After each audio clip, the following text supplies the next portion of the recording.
welcome. My name is Sherry Kling. I'm the Director of Process and Faith, which is a program within the Center for Process Studies, which is an academic center within the Claremont School of Theology. So we're like a Russian nesting doll here. And Process and Faith is a multi-faith network for relational spirituality and the common good. If you're not yet a member, membership is free, and we have 19 paths represented, 19 paths from the Harvard Pluralism Project, which you can sign up for just either if it's your tradition or if you're interested in learning about it. And we're building up those kind of small communities and hoping to have more resources available from within different traditions from a process perspective. So this event is really kind of fits well into that goal. Before we go any further, I want to just introduce Jared Morningstar, who's here with us tonight and helping with the technology side of things. Jared is also a scholar of process and Islamic thought. So we are really working on bringing some interfaith perspectives to the world from a process perspective. So, but tonight we have a very special event, a special guest with us. The topic of this evening is "The Tao Flows On Like a River Forever." And our presenter for the evening is Rosemarie Anderson. Dr. Anderson is a professor emerita of psychology at Sofia University. She's an author, a poet, and also an Episcopal priest. In 2017, she received the Abraham Maslow Heritage Award from the Society for Humanistic Psychology of the American Psychological Association for co-founding the field of transpersonal research methods with the late William Broad. She's written several books, including Celtic Oracles, the Celtic Healing Oracles, 64 Cards and a Guidebook. She co-authored Transpersonal Research Methods for the Social Sciences, which is where I actually first encountered her work. Another book called Transforming Self and Others Through Research, and other books around that area of qualitative research especially. But her most recent work is why she's here this evening, and it is called The Divine Feminine Tao Te Ching, a new translation and commentary that was just published in 2021. And I read the book and wrote a review of it for a transpersonal psychology journal and loved it. And it's a beautiful text. So anyway, now I just invite Rosemarie Anderson to kick us off and tell us about her work and about the Tao. Thank you. Thank you. It's wonderful to be here. And I'm really, pleased to be here and looking forward to your feedback. We're going to explore how the Tao, as portrayed in the Tao Te Ching, is a metaphysical background, perhaps, for modern Chinese, and invites them to engage with Alfred North Whitehead's philosophy of organism. And so that basically is the topic we are going to explore in the next hour or so. And so the Tao flows on like a river forever. My journey with the Tao actually began, I should say, a long time ago. It began in the late 1970s when I lived in Asia. I lived in Asia because I wanted to be in Asia. And so I found a job that would allow me to live in Asia.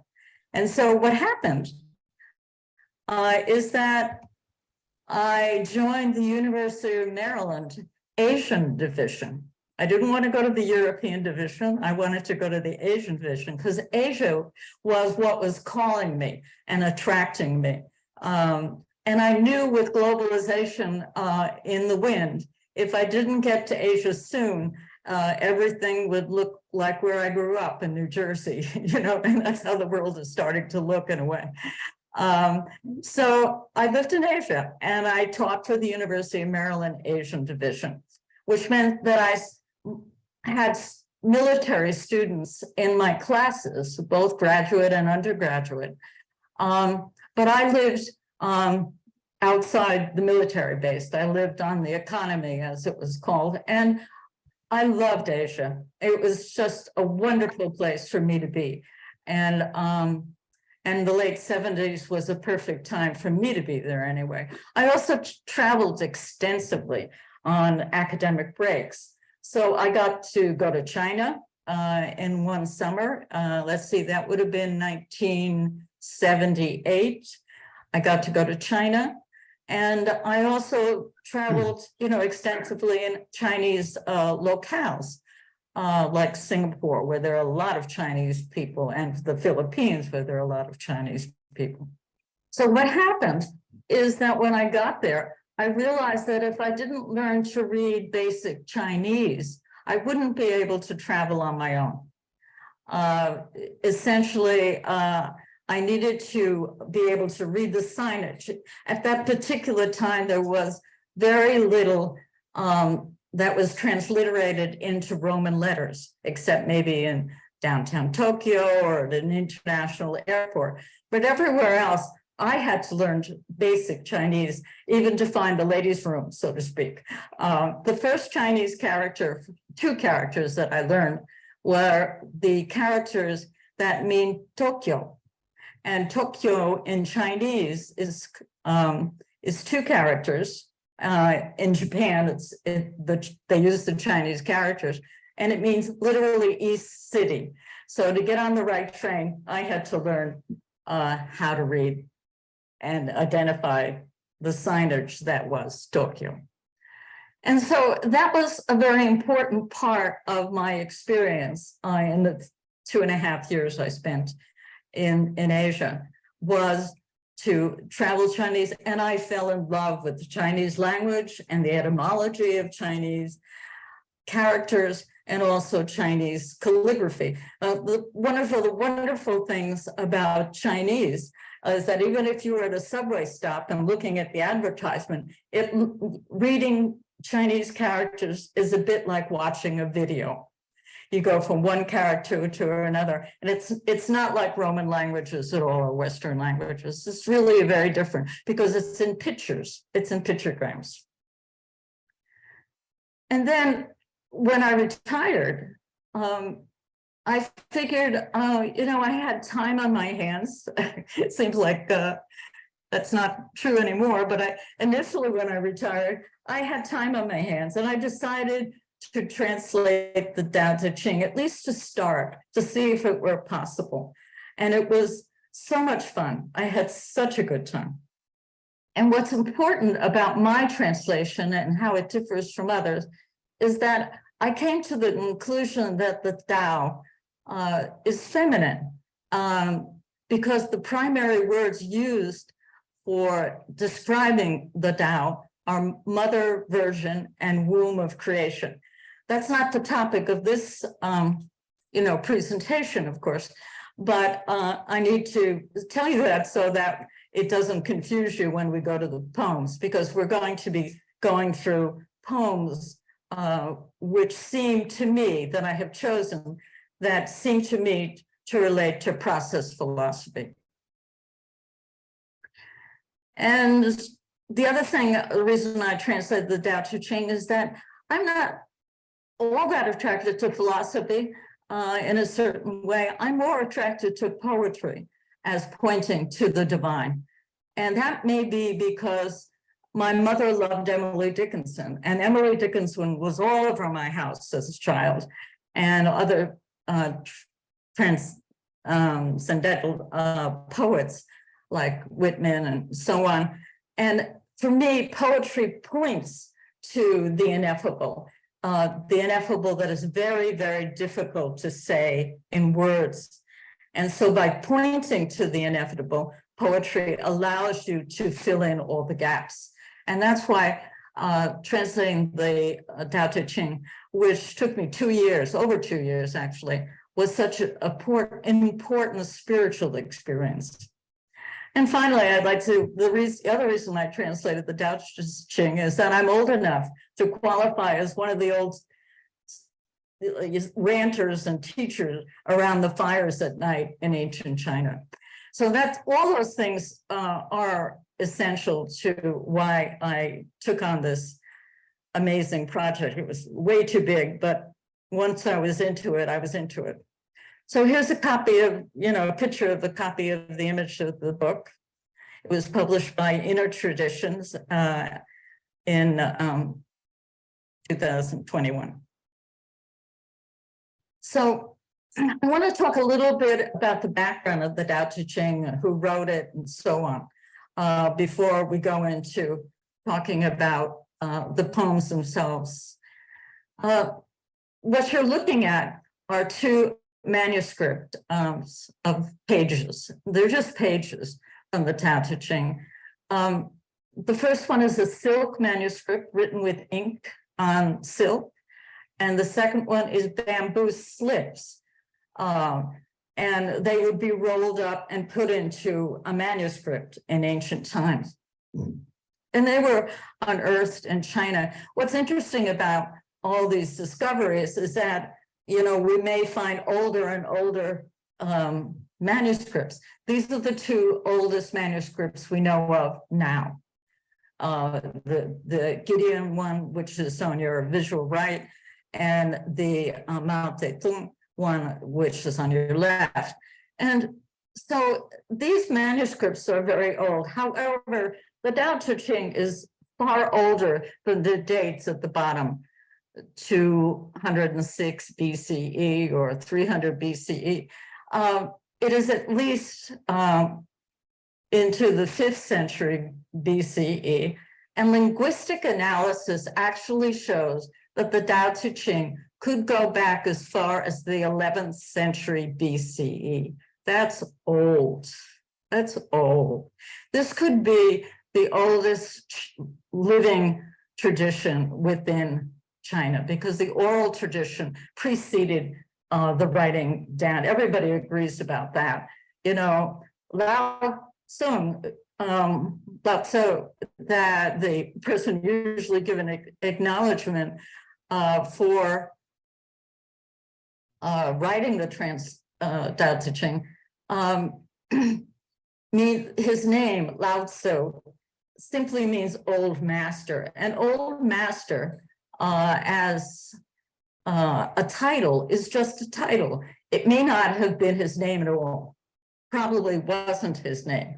Maybe it was an honorific name that his students gave him, but it also might apply to other people. And most people think that, at this point in time anyway, that the Tao Te Ching was actually composed much earlier and probably consolidated by a variety of people, and eventually came to the point several centuries later where they started writing it down. We really don't know when it was first written down, but Lao Tzu, is an honorary title, and it might apply to many people. We don't really know. I think that's all I have to say about that. So here we go with Whitehead. My encounter with Whitehead began in seminary at the Graduate Theological Union in Berkeley, California in the 80s. And I went to seminary, but had already been working as an experimental psychologist and for another university before I went to two other universities before I went to seminary. And so I was already trained in quantitative analysis and statistical procedures, Bayesian probability theory. I really like math and statistics. And, I'm naturally probably good at it. And I really liked it. So when I went to seminary, I couldn't understand why everybody was talking in very black and white terms. They had the Aristotelians who were talking about on the Catholic side, who use logical syllogisms, which are yes or no to everything, black and white. And then on the Protestant side, we often had, do you believe in Jesus? Yes, no, eschatology. So you had these two black and white, from my perspective, representations of theology. And for me, that just didn't work. So fortunately, I stumbled on Whitehead. And Whitehead, in his way, saved me from the fundamentalists in the seminary. And what happened is that, Whitehead was not on the curriculum. So I must have encountered him in some other context, maybe a colloquium. But I ended up reading Whitehead's Process and Reality in the Berkeley cafes over lattes, slowly. So that's my part of the story. And what I want to say before I go on to the poems, which I will do next, is that I am not a professional Whiteheadian. There are probably people listening to this talk who are. Maybe I'm an amateur Whiteheadian. I don't know. It doesn't really matter. But what I have done for the poems that we're going to be looking at one by one is to pick out those poems which seem to me to point in a process theology or process philosophy direction. Okay, so that's what we'll do. And when I go through the poems, I will also pause after I read it so you can read it, the poem yourself, and assimilate it into your being in a meditative way. I'm not going to just sort of rush through them. That's not the way to do poetry. Okay. Okay, the first poem, and this was by far the most influential poem, not the first one I translated, but the most influential in terms of the translation. Poem number 6. The immortal void is called the dark womb, the dark womb's gate. From her, creation takes root, an unbroken gossamer that prevails without effort.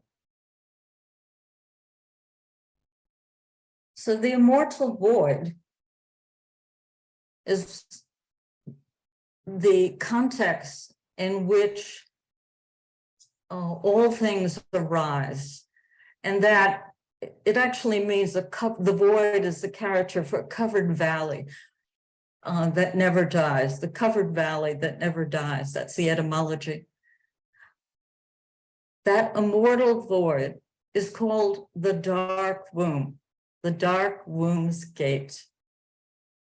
So the dark womb has often been translated as mystique, feminine, very esoteric terms, but I gave it the translation that was as close that I thought to the original meaning. First of all, dark does not mean sinister or hidden even. It means obscured. It literally, the character means threads wound around and around and around.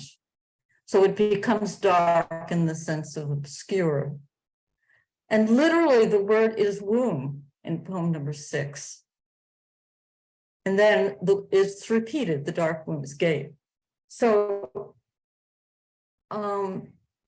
womb also could be translated mare, literally a breeding mare. So the immortal void is called the dark womb. This is what gives birth to creation. From her, creation takes root, an unbroken gossamer that prevails without effort. So the gossamer is like a thread, a silken thread. It is so strong, though, that it never breaks. That's the nature of the Tao. It's a thread that goes from the immortal void into creation, is never broken, and prevails without effort. So it's an underlying flow or process, if you will, that continues without interruption. Poem 62, first stanza. All things flow to the Tao, a treasure to the good, and a shield to the bad. What's important here is that, again, we have the emphasis on flow. All things flow to the Tao. It's a process. The river flows, water flows, and all things flow to Tao. It also could be translated, all things reside in the Tao. That's another way to translate it. A treasure to the good and a shield to the bad. So I'll let you just hang out with that for a minute. A treasure to the good and a shield to the bad. One of the things that's important here is that there's no moral judgment in the Tao Te Ching. Nobody is blamed for being bad. So the good treasure the Tao, but the Tao also shields the bad. There is no moral judgment in the Tao Te Ching, per se. Poem 21. The spread of great virtue flows only from the Tao, that the nature of the Tao has no shape and no form, vague, elusive, yet within is an image, dim, obscure, yet within is an image hidden and dark. Yet within is a spirit so vital that she is her own proof. Through the ages, her nature remains. Hence, we see the origin of all things. How do we know the origin of all things? From this. So this poem is pretty straightforward, given the others that we've already looked at. The spread of great virtue flows only from the Tao. So again, we're talking about flow and process. It has no shape. The Tao itself has no shape or no form. There's an image, but it's dim and obscure, hidden and dark. Yet within is a spirit so vital that she is proof of her own. She is her own proof. And this is the nature, her nature, the nature of what comes from the womb, the dark womb. And similarly, poem number 4, the Tao is empty, yet when used, never exhausts, an abyss that seems the ancestor of all.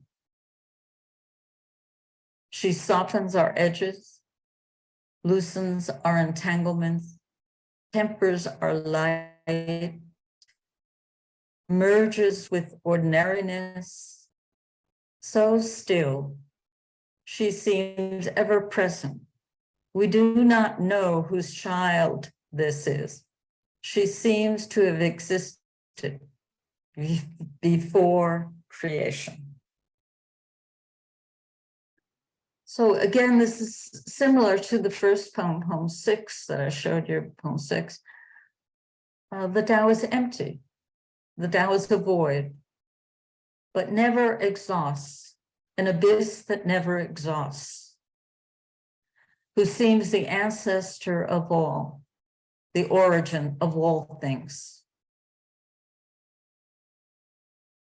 And then the last stanza, so still, she seems ever present. We do not know whose child this is. She seems to have existed before creation. Now I'd like to change the topic a little bit, because these characters down below, which literally mean action, no action, literally. The first, if reading from left to right, as we're looking at it, action, no action. In fact, the middle character is the character for emptiness in Buddhism. So what is important about this is that wei wu wei, action, no action, means to act spontaneously. If you want to really engage with the world in a creative and moving way, then you do not act in a premeditated way.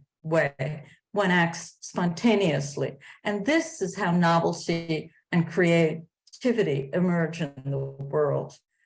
So again, this aligns with Whitehead in certain other ways. This is the essential message of the Tao Te Ching. How creativity, novelty emerge in the world through unpremeditated action. It does not mean that we don't plan, we don't, plant a garden in the spring or cook dinner or anything like that. Of course, we do all those things. We do plan. We do our taxes and pay our bills.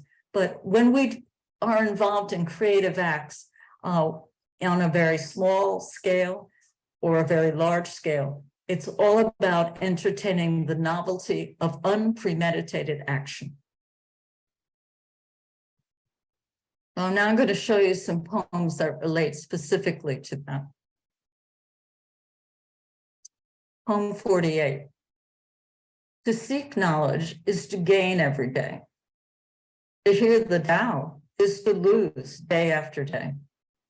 To lose and to lose until one is empty of doing.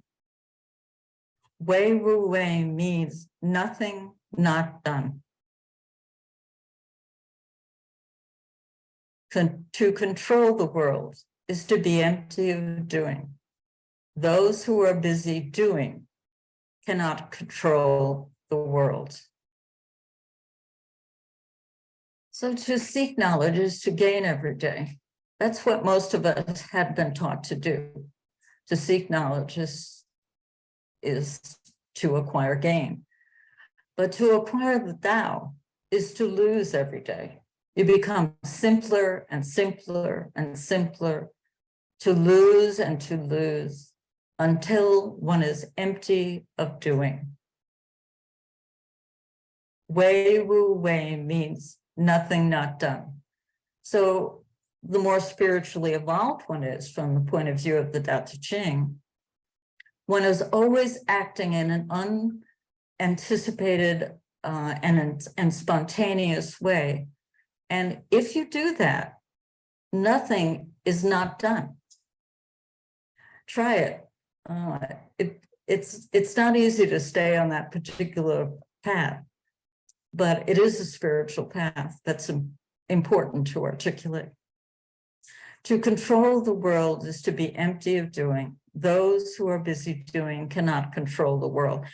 And in this context, it's important to realize that the poems of the Tao Te Ching, the 81 poems, were not necessarily written for everyday citizens like we are, everyday people, but it was probably written initially for the emperor, the king, and who was interested in controlling the world. So the Tao Te Ching is giving advice to the ruler, and that's an essential message that is often overlooked in talking about that Tao Te Ching contemporaneously, because we read it as if it were addressing everyday people, but it may not be that. It may be addressed to the emperor.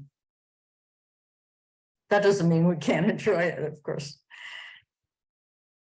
So that's just a symbol for the Tao Te Ching, of the Tao, that the dark, being the yang, is surrounded by the light, which is yin, and the light is surrounded by the dark.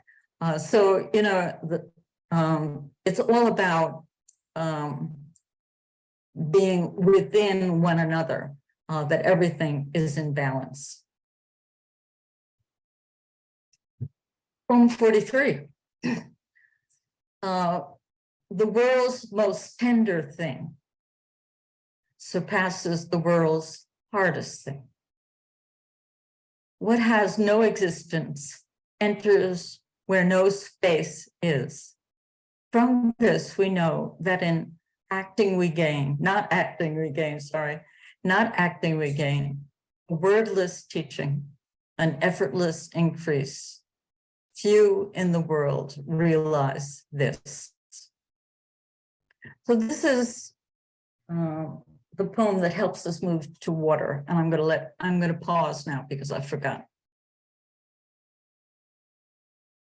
The world's most tender thing surpasses the world's hardest thing. So in this context, we're alluding to the fact that tenderness and softness are valued more than being hard and fierce and strong. And that's the nature of the Tao Te Ching and the Tao and the Tao Te Ching. From this, we know that in not acting, we gain a wordless teaching and effortless increase. Few in the world realize this. And now on to the discussion of why water is the primary image other than Mother Virgin and womb of creation for the Tao. The highest good is like water, bringing goodness to all things without struggle. In seeking low places spurned by others, the Tao resembles water. Above all, do not struggle, remain without blame. This particular poem, poem 8, was very important to me in the translation because I came to understand that, like water, the Tao is like water. In other words, it goes down to the lowest place, the place nothing else, no one else will go. The water will go there though. And that's why the Tao resembles water. It will carve out canyons, albeit slowly. It never fails. The Tao never fails. It is like water. It goes to the lowest place that other people spurn and other events spurn. But the Tao resembles water. And so the Tao will go to the lowest place and carve out canyons and end up eventually going to the ocean. But the water is essentially that which is indisputably the softest and yet the hardest, or the most effective, I should say, not hard. In the Tao Te Ching, usually the word hardest is usually about rocks, but water can go through rocks, of course, in time.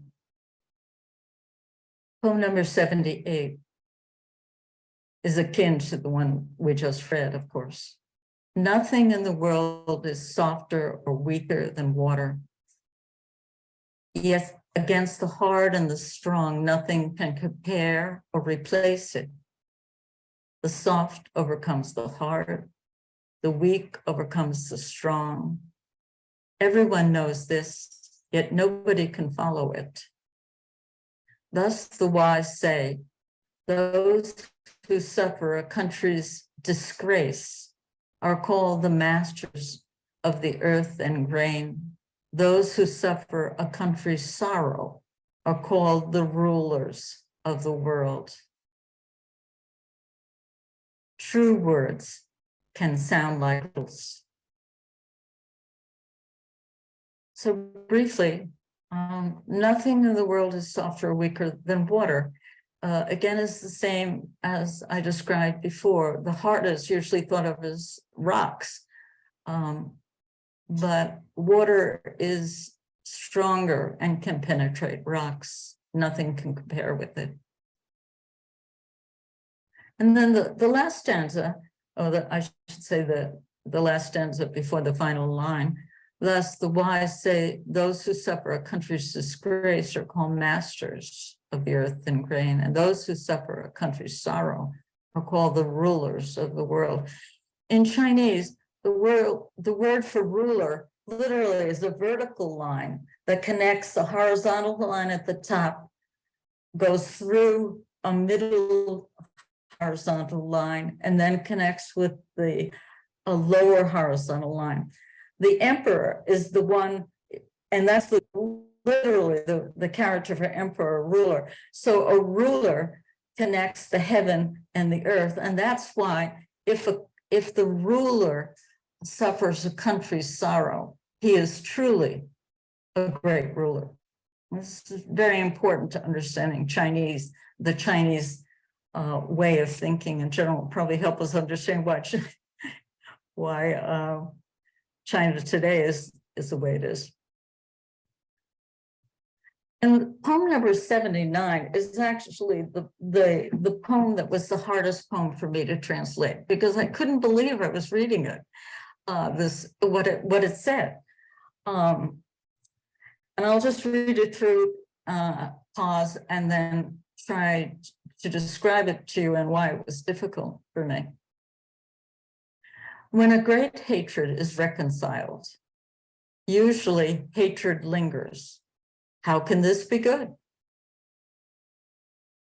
Thus, the wise grasp the side of the debtor and make no claims on others.